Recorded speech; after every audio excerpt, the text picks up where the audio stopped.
Good morning, students. Today we will study grammar topic advertisement. तो सबसे पहले advertisement होती क्या है? तो advertisement is a message. It is a message. तो ये एक सूचना होती है. Advertisement is done through newspaper, radio, television and posters. तो जो एडवर्टीजमेंट होती है वो न्यूज़पेपर में होती है, रेडियो से भी की जाती है और टेलीविज़न में भी, टीवी में आप बहुत सारी एडवर्टीजमेंट देखते हो और पोस्टर्स में भी. जो कोई भी इंफॉर्मेशन पोस्टर में लिखकर दीवारों वगैरह पे आपने देखे होंगे लगे हुए. तो इस तरह से एडवर्टीजमेंट इन चीज़ों के थ्रू होती है. अच्छा, main aim of advertisement is convey message to public on large scale. तो हम एडवर्टीजमेंट करते क्यों है, या कोई भी एडवर्टीजमेंट क्यों करता है या करवाता है? इसलिए होती है एडवर्टीजमेंट क्योंकि इससे बहुत सारे लोगों को हम इंफॉर्मेशन दे पहुंचाते हैं. तो लोगों को जानकारियां मिलती है, पता चलता है. तो इसलिए एडवर्टीजमेंट की जाती है और एडवर्टीजमेंट के लिए पेमेंट देनी पड़ती है. जैसे कोई भी एडवर्टीजमेंट टीवी पे करवाता है तो फिर वो पेमेंट देता है. वहाँ पर पेमेंट के बगैर एडवर्टीजमेंट नहीं हो सकती. तो ये एक पेड सिस्टम है. सूचना जो दी जाती है एडवर्टीजमेंट के थ्रू ये पेड होती है. मीन्स इसमें पहले पेमेंट दी जाती है, उसके बाद एडवर्टीजमेंट की जाती है, लोगों को सूचनाएं दी जाती है.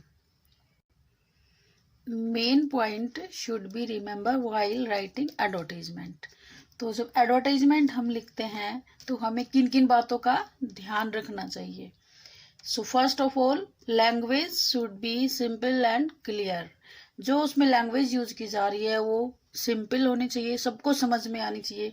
हमें डिफिकल्ट वर्ड यूज नहीं करने चाहिए और क्लियर होनी चाहिए एकदम. और राइटिंग उसकी एकदम नीट एंड क्लीन होनी चाहिए और समझ में आएगी तो हमें रिस्पॉन्स भी अच्छा मिलेगा, क्योंकि हम लोगों को समझाने की कोशिश कर रहे हैं, लोगों को मैसेज दे रहे हैं. तो तभी तो समझ पाएंगे ना, जब वो लैंग्वेज उसकी सिंपल होगी.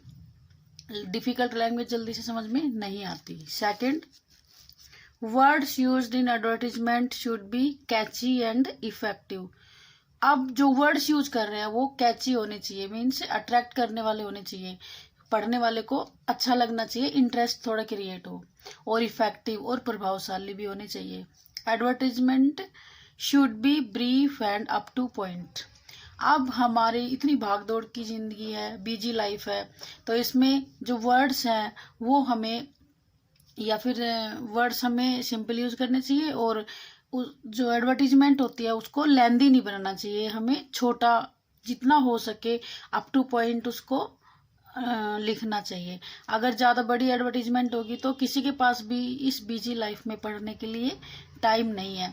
तो एडवर्टीजमेंट में कम समय में ज़्यादा इन्फॉर्मेशन हम पब्लिक को दे सके, ऐसी होनी चाहिए.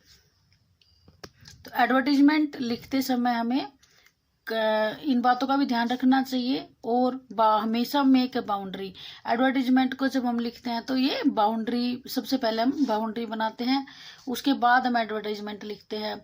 फिर उसमें right heading in capital letters. फिर हेडिंग लिखेंगे, वो कैपिटल लेटर्स में आएगी. जब मैं आपको अभी एडवर्टीजमेंट एक करके दिखाऊंगी, लिख के दिखाऊंगी, आपको समझाऊंगी, तो अब आपको अच्छे से समझ में आ जाएगा. अब एडवर्टीजमेंट हमारी ना कई तरह की होती है. जैसे किसी को जॉब चाहिए तो एडवर्टीजमेंट उसके लिए अलग होती है. कोई सर्विस देना चाहता है अपनी, तो उसके लिए एडवर्टीजमेंट अलग होती है. सेल एंड परचेज होती है तो उसकी एडवर्टीजमेंट होती है. किसी का कुछ गुम हो जाता है, या जैसे कई बार कोई बच्चा रास्ता भूल जाता है अपने घर आते हुए, या कोई बुजुर्ग रास्ता भूल जाता है, तो जैसे वो गुम हो जाते हैं तो उनके लिए भी हम एडवर्टीजमेंट निकालते हैं पोस्टर के ऊपर, और इधर उधर हम उनको दीवारों पर लगा देते हैं. तो आम पब्लिक है, जो लोकल पब्लिक है, उनको देखती है और शायद वो फिर हम इंफॉर्मेशन भी दे सकते हैं उनको, इधर उधर वो दिखे. तो इस तरह से. तो स्टॉक एक्सचेंज होती है, मार्केट की होती है, तो स्टॉक एक्सचेंज होते हैं, इनकी भी एडवर्टीजमेंट होती है. तो आज हम पढ़ेंगे सिर्फ सिचुएशन वैकेंट एडवर्टीजमेंट. ये बाकी हम बाद में पढ़ेंगे। तो सिचुएशन वैकेंट मैं आपको एक समझाऊंगी। अब ये एक एडवर्टीजमेंट न्यूज़पेपर में आई हुई है, तो मैं आपको पहले थोड़ा सा ये समझा देती हूँ, उसके बाद फिर मैं आपको एक एडवर्टीजमेंट करवाऊंगी। सबसे पहले क्या है कि केंद्रीय विद्यालय AFS Kasauli notice for registration of form for 2020-21। ये सिचुएशन वैकेंट की नहीं है, पहले हम सिचुएशन वैकेंट कर रहे हैं ना, तो हम उसकी देखते हैं। तो ये है हमारी सिचुएशन वैकेंट की एडवर्टीजमेंट। ये सिचुएशन वैकेंट हम कर रहे हैं, तो इसलिए पहले हम इसको करेंगे। तो इसमें Kendriya Vidyalaya number 1 Patiala cantt, Sangrur road, ORS colony, Patiala cantt, ये उसके फ़ोन नंबर है, ये उसकी वेबसाइट है। तो यहाँ पर सिचुएशन वैकेंट है कि स्टाफ चाहिए। तो एडवर्टाइजमेंट हम देख लेते हैं कि सबसे पहले तो आप ध्यान दीजिए कि बाउंड्री बनी हुई है चारों तरफ। इसमें ये यहाँ तक बाउंड्री बनी हुई है पूरी, इस तरह देखिए पूरी बाउंड्री है। तो हमें ये ध्यान रखना है कि जब भी हम एडवर्टाइजमेंट लिखते हैं बाउंड्री में लिखेंगे। फिर सेकंड है सिचुएशन वैकेंट। तो ये जो भी है हमारी हेडिंग होती है वो कैपिटल लेटर में होती है।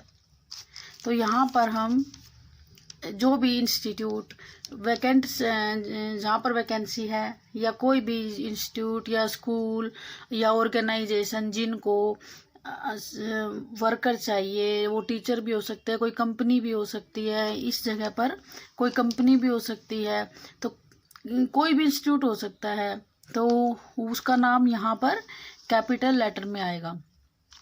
यहाँ पर हम सिचुएशन वैकेंट भी लिख सकते थे।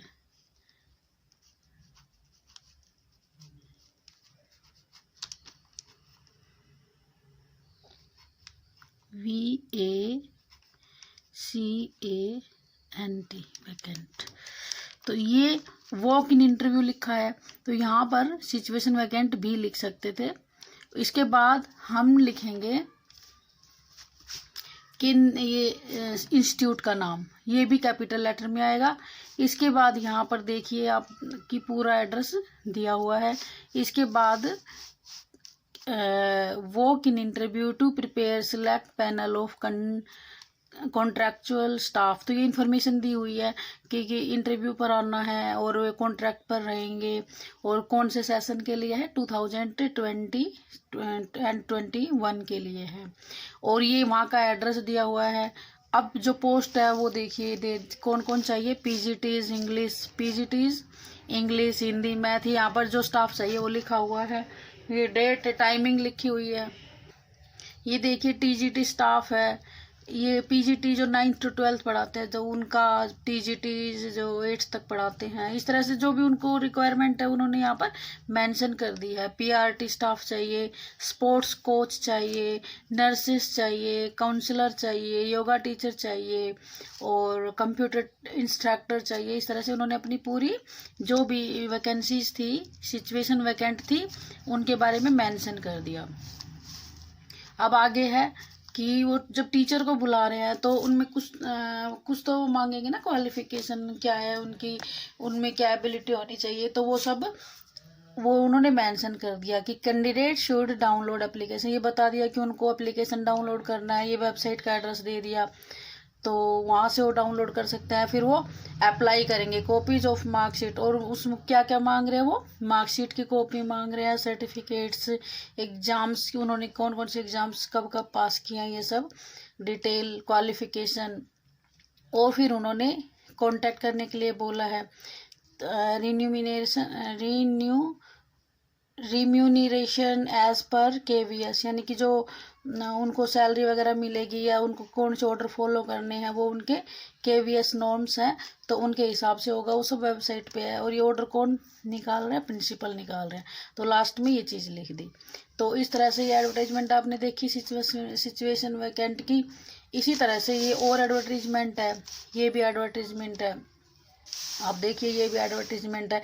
ये सारी क्लासिफाइड होती है, तो अकॉर्डिंग टू नीड वो निकालते हैं कहीं। तो आज हमने पढ़ी सिचुएशन वैकेंट की। तो अभी ये मैंने आपको न्यूज़पेपर में दिखाई है, अब मैं आपको कॉपी में करके दिखाऊंगी। अब हम एक एडवर्टाइजमेंट करेंगे, जैसे कि ये पहले 12th क्लास में 2015 में आई थी। तो इसमें है कि यू आर अ प्रिंसिपल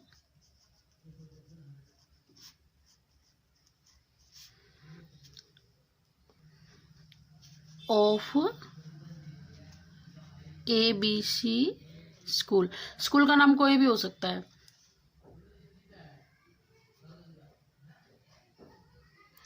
तो वो है कहाँ पर? न्यू दिल्ली में,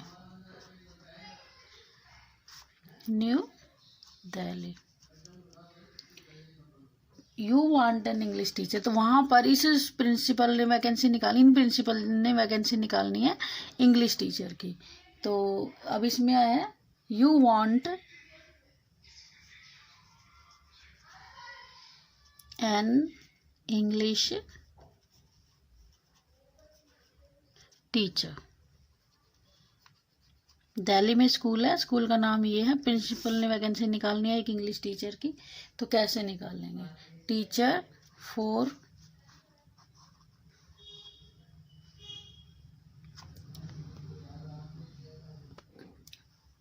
योर स्कूल। तो इसके लिए हमें एडवर्टाइजमेंट निकालनी है। Draft an advertisement.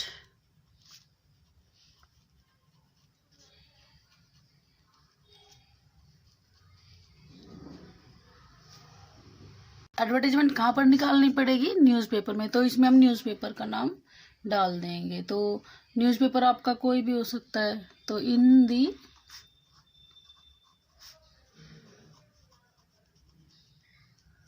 Column of English newspaper आप ले लो, क्योंकि आपका इंग्लिश का सब्जेक्ट है। तो इंग्लिश का न्यूज़पेपर आप द टाइम्स ऑफ इंडिया ले सकते हो, द हिंदुस्तान टाइम्स ले सकते हो। तो डिफरेंट नेम्स हैं, तो हम इसमें ले लेते हैं the times of India. Column of the newspaper को हम इन्वर्टेड कॉमा में रखेंगे, द टाइम्स ऑफ इंडिया।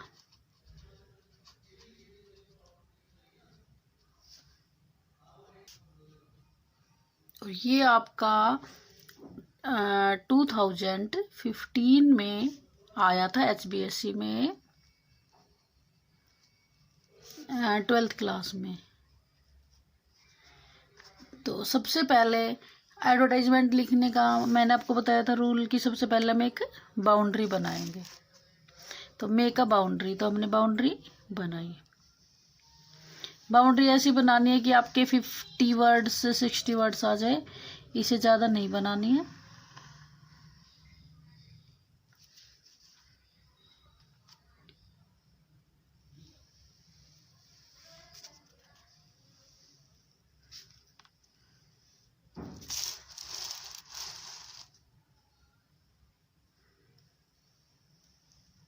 तो ये हमारी बाउंड्री तैयार हो गई एडवर्टाइजमेंट लिखने के लिए। तो अब एडवर्टाइजमेंट को आप पढ़िए कि यू आर प्रिंसिपल, कि आप खुद समझ लो कि प्रिंसिपल हो और आपके स्कूल का नाम ये दिया गया है और ये न्यू दिल्ली में है और इंग्लिश टीचर की ज़रूरत है और आपको एडवर्टाइजमेंट लिखनी है और न्यूज़पेपर का नाम है द टाइम्स ऑफ इंडिया। तो ये आप इस एडवर्टाइजमेंट को पढ़ के देखो कि कौन सी क्लासिफिकेशन की है, यानी कि ये किस तरह की है, कौन सी टाइप की है। तो ये है सिचुएशन वैकेंट, इंग्लिश टीचर की है। पढ़ के ही हमें अंदाज़ा हो जाता है कि ये किस तरह की है। तो इससे हमें पढ़ के पता चल रहा है कि ये सिचुएशन वैकेंट की है। तो हम यहाँ पर हेडिंग सबसे पहले लिख देंगे सिचुएशन वैकेंट। ये ध्यान रखना कि कैपिटल लेटर में लिखना है, situation vacant. Vacant, VACANT, vacant. तो ये हमारी हेडिंग हो गई।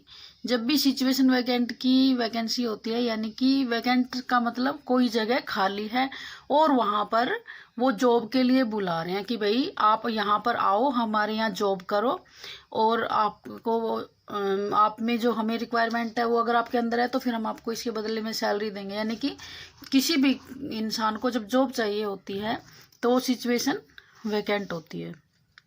तो जब भी इस तरह की आप पढ़ के देखना, आपको पता चलेगा तो आप खुद ही अंदाजा लगाओगे और फिर आप उसको लिखोगे सिचुएशन वैकेंट। इसके बाद जब ये सिचुएशन वैकेंट की होती है तो उसको आप या तो रिक्वायर्ड से शुरू करेंगे या वांटेड से, कि इन लोगों को चाहिए ना टीचर, तो फिर वो लिखेंगे कि वी रिक्वायर्ड अ टीचर या वांटेड अ टीचर। तो आप रिक्वायर्ड से भी स्टार्ट कर सकते हो, वांटेड से भी स्टार्ट कर सकते हो। तो हम वांटेड से स्टार्ट करते हैं। वांटेड, हमें कौन चाहिए? टीचर चाहिए। वो कैसी होनी चाहिए? Wanted an honest,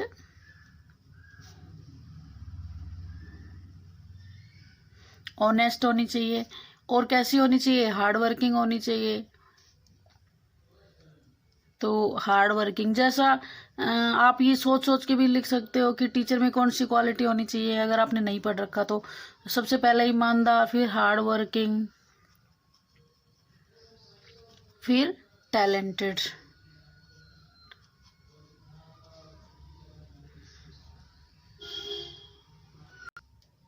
English teacher,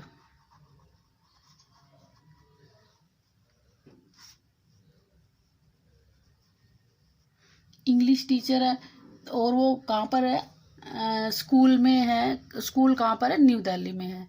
तो फिर हम क्या लिखेंगे? English teacher for school in new Delhi. ये हमने यहाँ पर एड्रेस लिख दिया स्कूल का। अब इंग्लिश टीचर है और तो वहाँ उसमें कुछ क्वालिफिकेशन मांगेंगे उसके हिसाब से। तो यहाँ पर तो टीचर चाहिए, उसके बाद हम लिखेंगे कि उसमें क्या क्या क्वालिफिकेशन होनी चाहिए। तो वो बताया गया है। The candidate should be post graduate.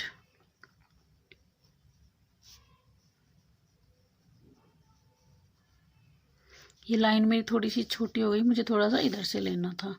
Graduate, या बाउंड्री आप बाद में भी बना सकते हो, थोड़ा सा इधर से छोड़ देना, थोड़ा सा आगे से छोड़ सकते हो।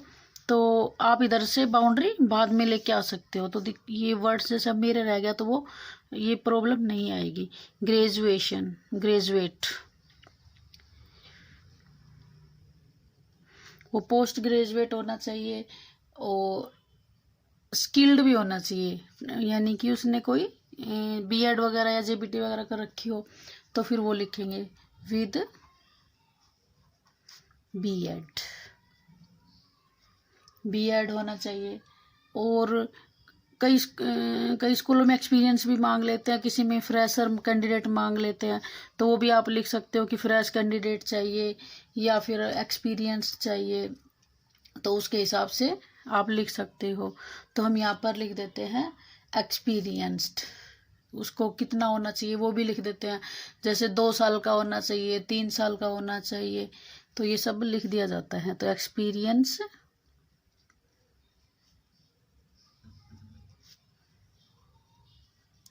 कितना एक्सपीरियंस होना चाहिए वो लिखोगे। एक्सपीरियंस ऑफ एटलीस्ट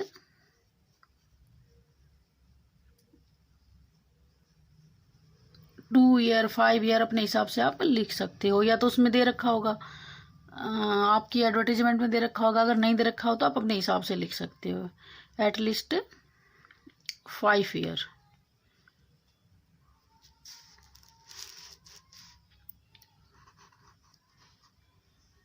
उसको 5 ईयर्स का एक्सपीरियंस होना चाहिए।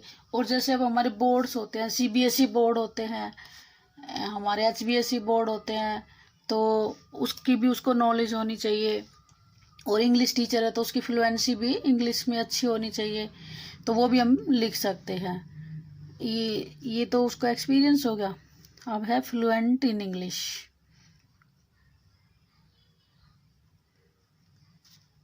यानी कि इंग्लिश में बोलना, टीचर है इंग्लिश की तो इंग्लिश में भी उनको बोलना आना चाहिए। फ्लुएंट इन इंग्लिश, ये फ्लुएंसी कर लो। फ्लुएंसी मीन्स बोलने में उनको इंग्लिश अच्छे से आनी चाहिए। Fluency in English. और क्या क्या क्वालिटी होनी चाहिए, जैसे वेल पर्सनैलिटी होनी चाहिए, नॉलेज ऑफ CBSE सिलेबस की होनी चाहिए, तो वो चीज़ भी हम इसमें ऐड कर सकते हैं। फ्लुएंसी इन इंग्लिश, नॉलेज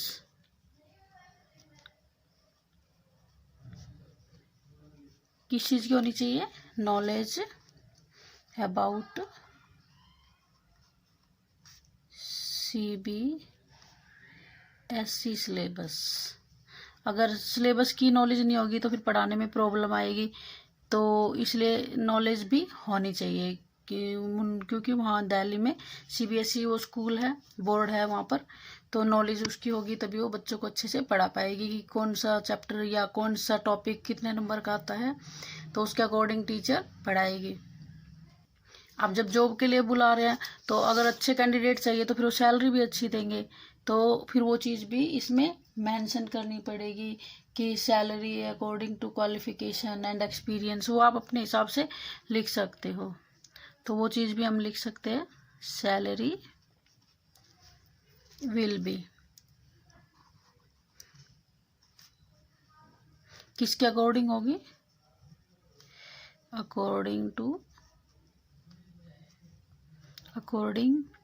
किसके according to experience and qualification.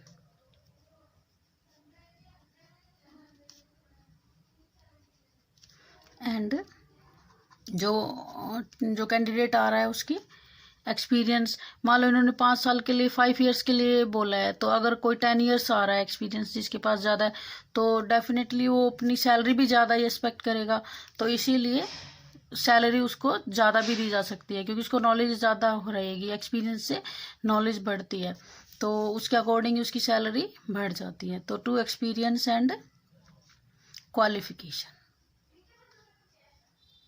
मान लो क्वालिफिकेशन ज़्यादा है, जैसे नेट MPhil कर रखा है, PhD कर रखी है, तो ये भी हो जाती है। तो जैसे कोई पोस्ट ग्रेजुएट है, किसी और दूसरे कैंडिडेट ने उसके साथ MPhil भी किया हुआ है, किसी और ने उसके साथ PhD भी किया हुआ है, तो उसके अकॉर्डिंग ही सैलरी दी जाएगी।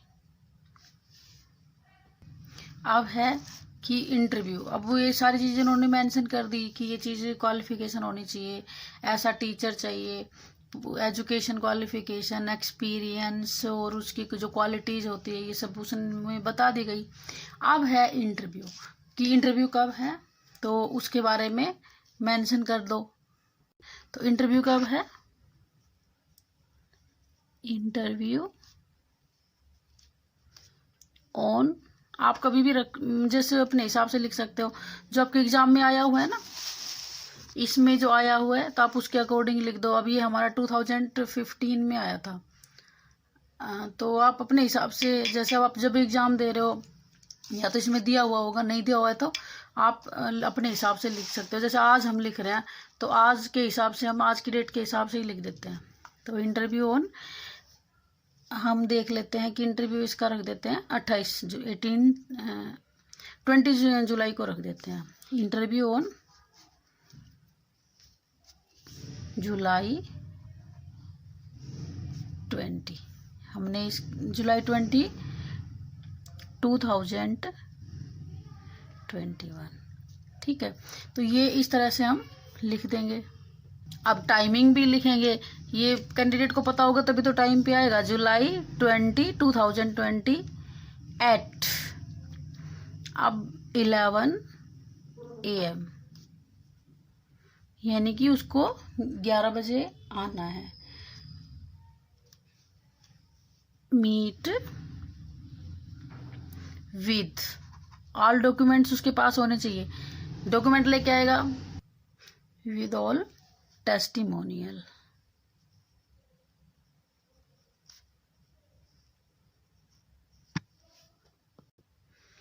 यानी कि डॉक्यूमेंट अगर नहीं शो करेगा तो फिर उसको जॉब कहाँ से मिलेगी। तो उसको अपने डॉक्यूमेंट भी साथ लाने हैं वेरिफिकेशन के लिए। और फिर इसमें हम लिख देते हैं कि किससे कांटेक्ट करना है।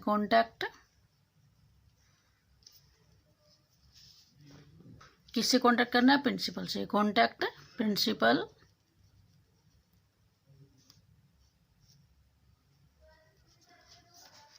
ऑफ ABC स्कूल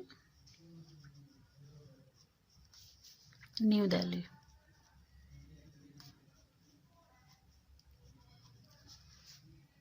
और फिर उनके कांटेक्ट नंबर लिख देते हैं, कुछ भी, जैसे फ़ोन नंबर वगैरह जो भी है कुछ भी लिख सकते हैं।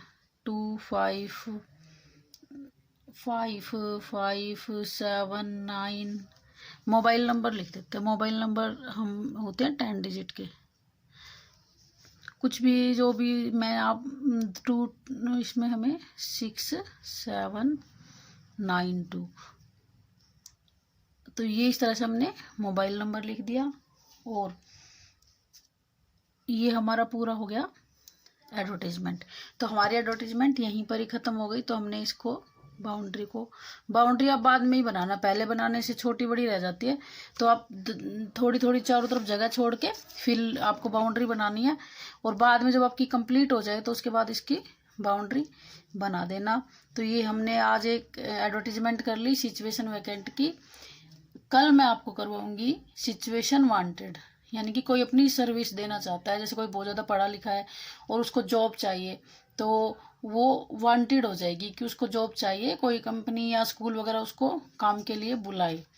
तो वो मैं आपको कल करवाऊंगी। आज थी कि कोई कंपनी इंस्टीट्यूट वगैरह अपनी वहाँ बुला रहा है हमें काम के लिए। तो इस तरह से ये हमारी एडवर्टीजमेंट ख़त्म हो गई, ये सिचुएशन वैकेंट की। तो आप इसको अच्छे से समझना। और मैं आपको अभी 3 एडवर्टीजमेंट भेजूंगी जिसमें सिचुएशन वैकेंट होगी, वो आपको लिख कर दिखानी है, मेरे व्हाट्सएप नंबर पर भेजनी है। वो मैं आपको व्हाट्सएप नंबर पर भेज रही हूँ।